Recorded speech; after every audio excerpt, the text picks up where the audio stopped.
Hey, YouTubers, Tasman here, bringing you another episode of Tasman's Foundry Virtual Tabletop version 12 from the ground up.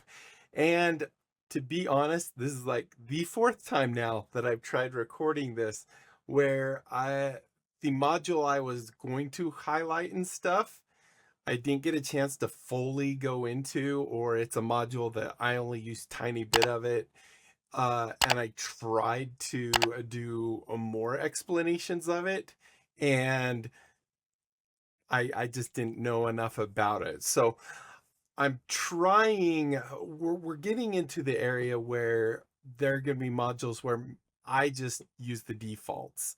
Um, and I don't want to, have a whole episode of me, I don't know how that works. I don't know what this does. I don't know what that does. Uh, So I would like to, maybe get a little bit more knowledge about a different module before I show it. Just for example, the one I was trying to demonstrate was wall height and levels. And not only, I mean, wall height was pretty easy to go over, but levels then jumped into a whole new level, so to speak, of complication.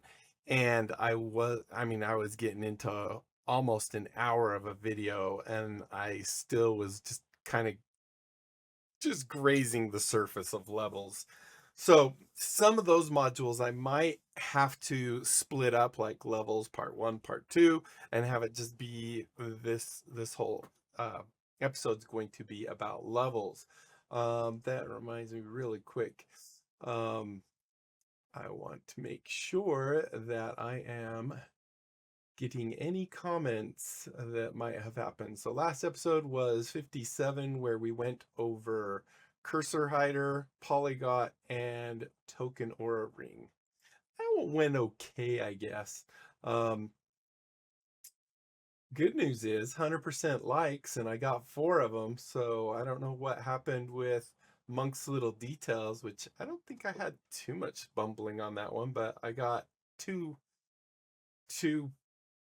Okay, I got 1 like, 1 dislike. I don't know what to say. I got 2 thumb type of gestures. So, yeah, so we're going to go ahead in this episode. We're going to go over a module. If you've read the title, we're going to go over, I think it's called Big Bad Module Manager. Um, so we've been using Module Management Plus, which gives us some pretty nice things, such as the ability to have these just be a little drop down, have a little import and export button here. However, the one thing I did mention in here is that if you actually look at Module Manager, which comes right here, you'll see it actually was last verified with version 11, and it hasn't been updated, and it's completely broken in version 13. So it does seem to work okay in version 12, but in version 13 it's completely broken. So I did download this one to look at it. In version 13 it might have more features enabled, uh, but we're going to look at it really quick in here. So Big Bad Module Manager, that reminds me, I was still looking to see if I had any other comments on episode 57. It doesn't look like it. No. All right. So anyway, we can continue. And then the other one I wanted to go over in this episode would be UI Remote Highlight, which is an epic one. I love this one. Um, just because I'm the type of person that is trying all the time to describe to people what I want them to click.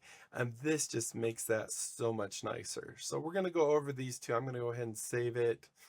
Um, just to give you an idea of what we will be going over, I don't know exactly the order. We will be also doing, let's see, so I have them kind of in pairs: wall height and a module called Are You Focused, global progress clocks and manage player targets, Item piles and lock and keys, that's another one that I was trying to do, and it was just getting way too complex and taking too long. Writable is another one that it wasn't quite working like it was the last time I did it. I don't know if it's because I've done it in a different module or system or something, and it seemed to work as advertised. But that one I have to look at as well. So yeah, this is the fourth one. And then the other one was automated animations, which include sequencer and JB2A, which is Jules and Ben's animated assets. And that's the free content. If you've downloaded that one before and it had like the D&D 5e thing on it, they've changed the way it is. So now that one actually throws an error. So you have to go re-download the JB2A if you've, had that downloaded since I kind of went over it in my playthrough of D&D 5e. So that just gives you a little glimpse into the future of what we're going to do. So out of the box, the remote highlight actually works really well. The Big Bad Module Manager has a single setting. So we come in here and go under, you'll see we have this BBM Legacy 12 export. And as you can see, this is export settings to JSON, export module state to JSON, and close. And then it kind of tells you here what that is. So that is pretty much the settings in 13. If I remember right, it actually had more. Did I just close that by like wiggling it up?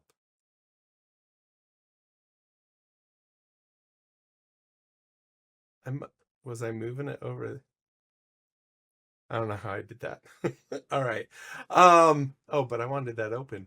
And then the remote one, the UI, what's called remote highlight UI, has 4 settings. The one I don't usually want my players to send me things. So this one I actually disable. Everything else I leave as is. I don't mind the default to activate the UI module thing is to hold down control, which is this key right here, and then the middle click. So that's the default. This makes it so you can also do it with the right clicking by doing control right click.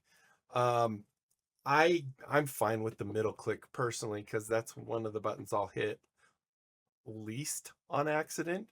And then this here is just saying enable highlighting for other players.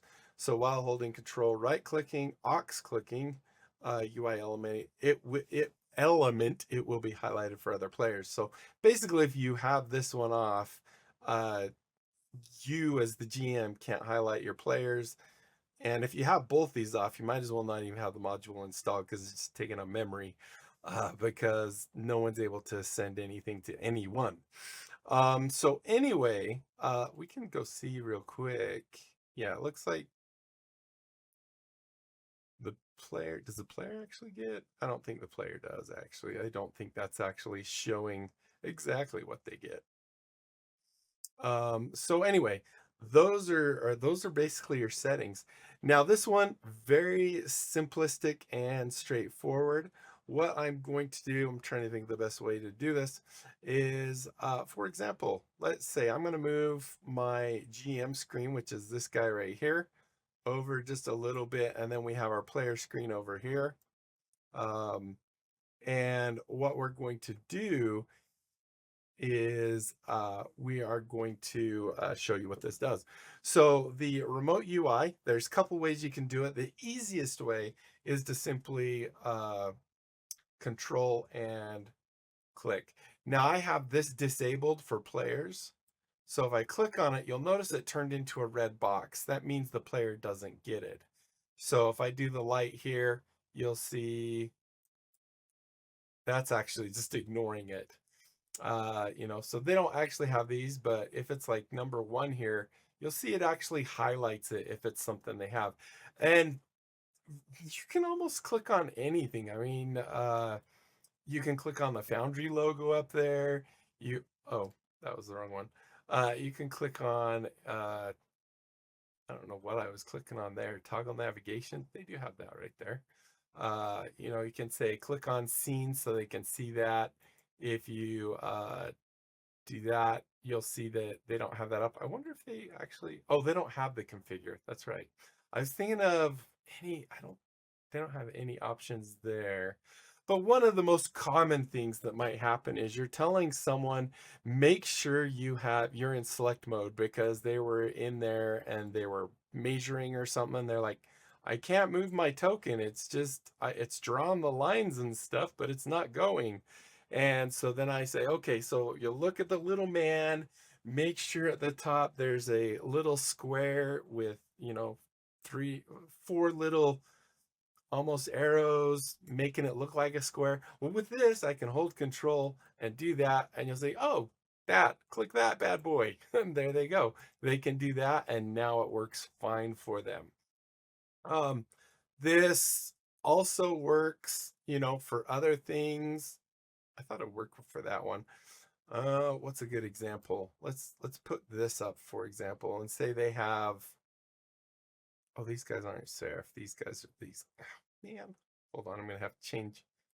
Well, that'll be a future one anyway, what I was planning on doing. So can't do that. So for example, with their character here being picked, if I click on, you know, oh, tell them, click on the bed, I can control click that and it will show them. So it works with different modules and stuff.